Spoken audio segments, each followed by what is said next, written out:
saya datang di sini? Pertama, karena saya melihat ini sangat serius.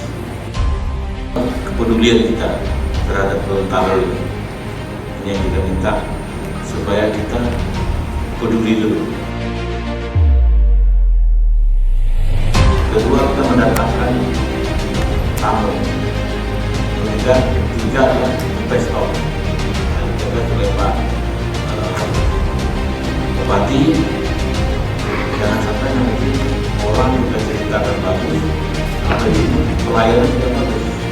Makanya nanti Pak Bupati secara teknis nanti dari disuruh oleh Pak Hawo masukkan dari DPR, secara staf teman-teman dari Pemda Provinsi Gorontalo dan Pemda Kabupaten Gorontalo.